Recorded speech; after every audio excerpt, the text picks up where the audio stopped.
Starting off giving all glory, all praise to Yahweh by Shem Yahushua, God of Israel, to the 12 tribes of Israel, Black, Latins, Native Americans. This is Yashar coming in with another lesson. And the title of this lesson is Delivered from the Snare. Delivered from the Snare, which comes from the book of Psalms, chapter 91, verse 3. And I just start from the beginning of the lesson, so I will get to that verse later on. But if you go, let's see.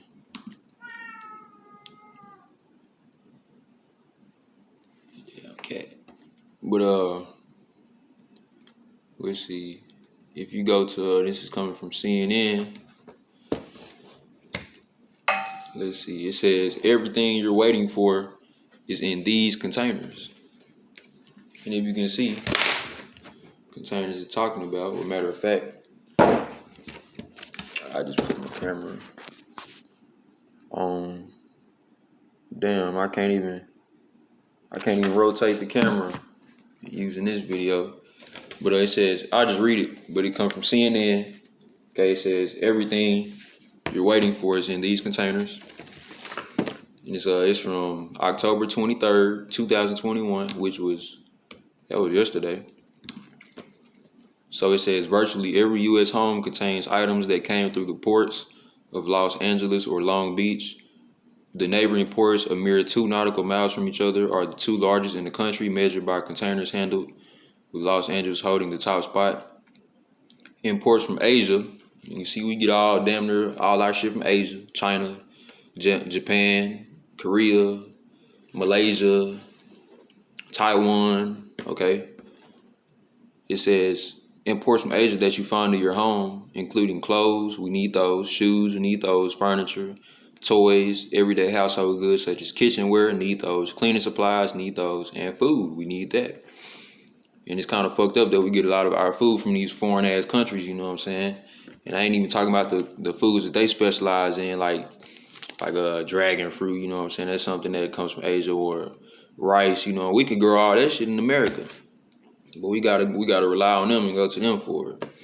At the same time, they ask a certain amount of money in the billions or the trillions, you feel me, or millions. But yeah, we still getting food from them and shit. So you know they fucking us over, putting shit in our food and motherfucking shortages like this, you know. But anyways, on continue, it says, where was I at? Okay, it says long wait times to move the goods. It says cargo ships are circling the ports of Los Angeles and Long Beach, waiting to offload critical household goods and manufacturing supplies. So that when you heard it right, circling. So that's like you waiting on the FedEx truck to drop off your packages that said they was gonna be here in 3 days, and yeah, you see this nigga circling your house 5 times and then pull off. You like, what the hell going on with him? You gonna call up there, what you gonna do? Okay, well, you know what, next time I get a package, I'ma get it through FedEx. And they do the same shit. That's what's going on with our household goods. They're supposed to be dropped off and delivered to California for us, for us. They're circling around the ports and the docks because there probably ain't even enough room to drop shit off. Let's see. Before the congestion problem started in mid-2020, that was in the middle of the pandemic. Ships arrived off the coast of the 2 California ports and went straight to berths to offload their containers and get new ones loaded back in place. So before mid-2020, they had no problems with doing this. But coming mid-2020, that's when the little shipment crisis hit. And of course, the masses won't really know that they're affected by this. But you go into Walmarts and you go into dollar stores or Kroger, Target, Winco, wherever you shop at. I shop at Aldi, you know what I'm saying? And I see inflations. I see your bag of chips go from $1 to like now $1.24. Water was like $3.24. The spring water now is like $4. You feel me? So we dealing with inflation. At the same time, we dealing with a decrease in supply of goods and needs, household goods, food, kitchenware, cleaning products, okay. And I got the scripts coming in a little bit. I just want to get this article off. The average waiting time for ships to dock at port is about 10 days. But that ain't even the worst part. Once they are unloaded, many of the containers will sit at the port for a week or before anyone shows up to take them on the next leg of their journey. And then it says it's like taking 10 lanes of freeway traffic and moving them into 5 when the cargo gets here, right? So that's just letting you know that everything is congested, you know what I'm saying, when it comes to these cargo ships and everything that they contain and all the containers. And that's just the beginning of the famines, okay? And the average Joe, the average Jake, as they call it, he won't see that. He not gonna see that. Oh man, it's just, that ain't nothing, man, cause shit, I still got Halloween about to hit. Was Halloween yesterday or today? It don't even fucking matter. I think it's next week. I don't even give a fuck. But also Hanukkah's next week. So that's what we're really looking for, Israel. But man, I don't give a fuck, man. I'm finna still have my turkey and dressing on Thanksgiving and Christmas come, and I can do that work. Told me, what did he say? He said, you gotta go broke on Christmas. Your mama, you got your mama, and your auntie, and your daughter, and your son. You gotta go broke on Christmas. And while I'm working all the hours, man, I know I'm gonna go broke. I'm thinking in my head, you saying you wanna go broke on Christmas or you gotta go broke on Christmas? And we even got a scripture for that in here, you know what I'm saying? So that's just that trust in Egypt and the false gods and, you know, the paganism and shit like that. And let's see, I'm gonna read a few more sentences from this article, and then we get to the scripts. Wait times have grown longer for ships to dock and unload cargo at other ports around the country, but because of their size and importance to the national economy, the problems in Los Angeles and Long Beach have attracted special attention. Yep. About 40% of container traffic entering the U.S. comes through one of the 2 Southern California ports. So them ports getting loaded. And what's the best way to do critical damage to something? To hit it where it really hurts. To hit it in its major what's the word? In its major artery, if you want to. Like if you want to kill somebody, what you gonna do? You gonna hit them in the brain or the heart. You gonna shoot them in the brain or the heart. I'm not saying I'm out here, I ain't promoting violence or nothing, but I'm just keeping it real. You know what I'm saying? In war, if you want to really hit another country where it hurts, what you gonna do? You gonna destroy their supply. You gonna destroy their goods. You know what I'm saying? Once you raid that shit, you gonna take it for yourself. Everything else, burn it. You feel me? And that's what's going on right now. You know what I'm saying? We seeing that beginning of famine, and a lot of people don't even know it. You know, they don't even know that they affected by it. So let's see. You go to Psalms chapter 107, verse 33 and 34. He turns rivers into a wilderness and the water springs into dry ground, a fruitful land into barrenness for the wickedness of them that dwell therein. Right.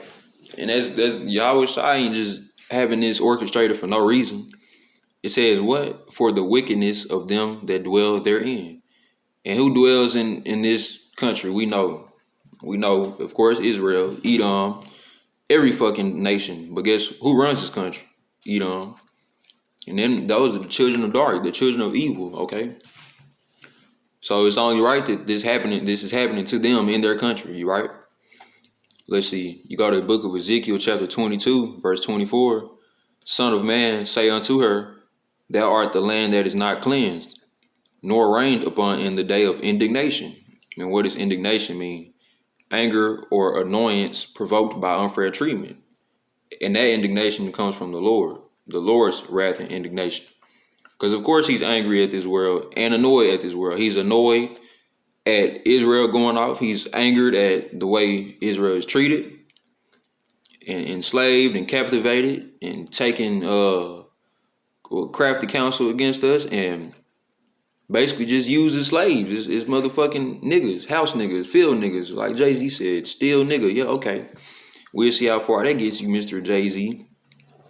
But let's see. Verse 25 says, there is a conspiracy of her prophets in the midst thereof, like a roaring lion, ravening the prey. They have devoured souls, right? And they have done that, man. They eat your pockets up. They kick you out your house. You can't pay you lose your job, can't pay your car note. They come tell you shit. You like, damn man, I lost my job. I got laid off. What else am I supposed to do? What they expect you to do? You better go find you another job, or you better go start working 2 jobs or something. Maybe you better ask your neighbor or something. You know what I'm saying? It's all It's all not captivity. It's all capitalism.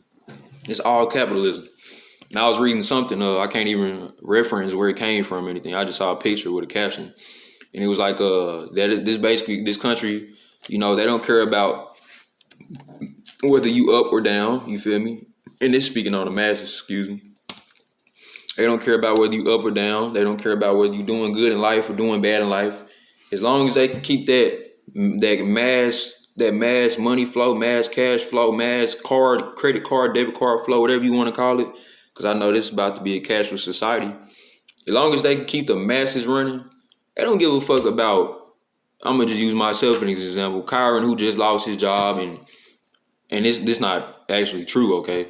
Kyron, who just lost his job and ain't had a job in 2 weeks or 3 weeks and just got kicked out of his apartment, and they don't give a fuck about you. They don't care about that. They don't care nothing about that. Okay? What they care about? Keeping that supply mass going, keeping inflation, keeping prices rising, keeping the average US consumer, keeping them good, you feel me? Because they know as long as they can keep the average person good, the average Joe good, or the average J good, they ain't got nothing to worry about because they gonna do whatever they tell them to do. Take this vaccine. What else? And when it comes from I ain't even gotta speak on that. Brothers know out there. Y'all know when it comes time for these mandated mandates. You feel me? How these people gonna act? They gonna run straight to it, trusting in the shadow of Egypt. Let's see. They have taken the treasure and precious things. They have made her many widows in the midst thereof, right? And we're gonna see a lot of that, a lot of widow shit, how you want to call it, because it said the young men would die in the wars and in the streets. You feel me? And there's gonna be a lot of chicken heads running around here not knowing what to do. Shit, they already not knowing what to do without the government assistance. You take away that government assistance from a woman who claim, I ain't saying, I'm gonna put it like this, these get it on my own, F a nigga, I don't need that, I got me in mine. Okay, take away that housing, them food stamps, and tell that bitch go work for it. And guess what? She gonna run right back to that whoever her baby daddy, ex-husband, ex-boyfriend was. Or try to find a new one that's gonna take care of her, man. It's gonna be a lot of many widows in the midst thereof. We'll see. But if you go to Psalms chapter 91, verse 1 through 7, verse 1 says, "He that dwelleth in the secret place of the Most High shall abide under the shadow of the Almighty.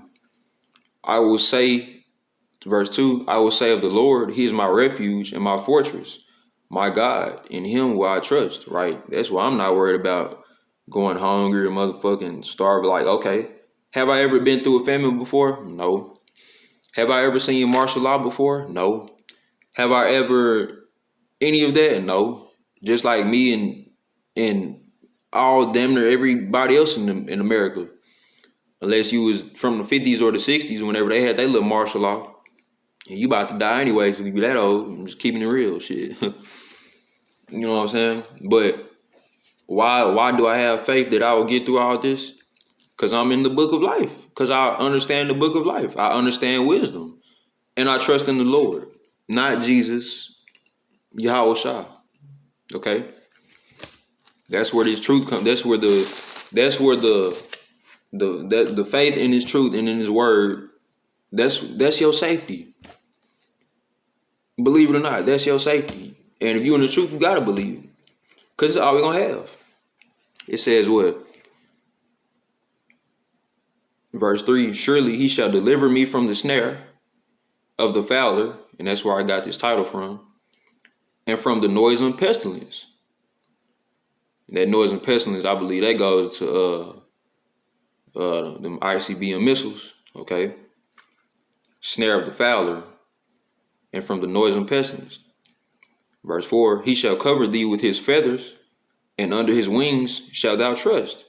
His truth shall be thy shield and buckler." Right. So it's like you gotta trust in this, man. You gotta trust in the book of life, in the word, in the Bible.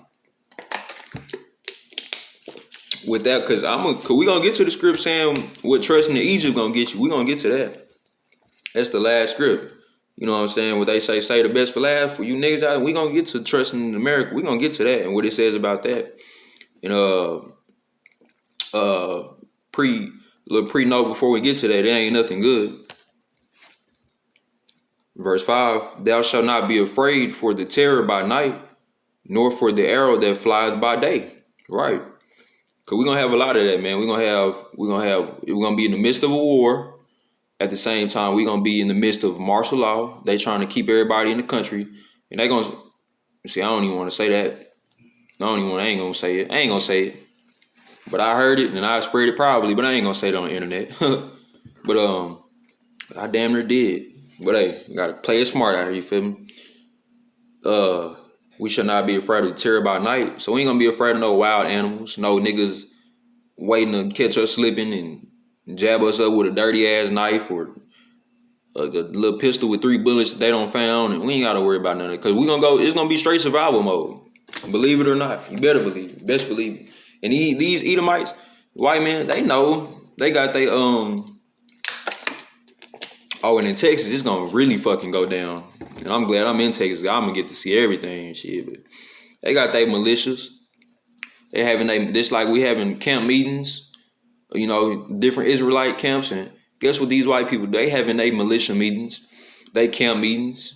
But we do it in righteousness. They do it in unrighteousness because they know it's coming. They know the government about to crash. They know Wall Street ain't gonna be nothing but a wall. You know what I'm saying? Literal wall in the street, nothing going for it. You know what I'm saying? It's like you got Wall Street, the stock market. Well, guess what? It's gonna be a wall blocking the street. That's what it's gonna happen because ain't shit gonna be going.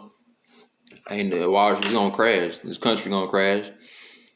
It's all crashing. And these Edomites, man, with these militias and shit, and they high power rifles and they survival tactics, and you think that they just about to be out here watching all this shit happen and they got families and kids to feed? Nah, man.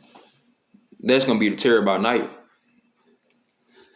And I'm not saying just the only terror, but that's gonna be one of the terrors, you know what I'm saying? Motherfuckers gonna be getting at each other. Verse 6, nor for the pestilence that walketh in darkness. 1,000 shall fall at thy side, and 10,000 at thy right hand, but it shall not come nigh thee or near thee. That's where the trust in his word comes from and actually doing it. Faith by works is dead, we know that. So we actually got to work towards it. Work towards the redemption. I'm going to end it out with Jeremiah chapter 42, verse 17. So it shall be with all the men that set their faces to go into Egypt to sojourn there. And what's the definition of sojourn? Sojourn.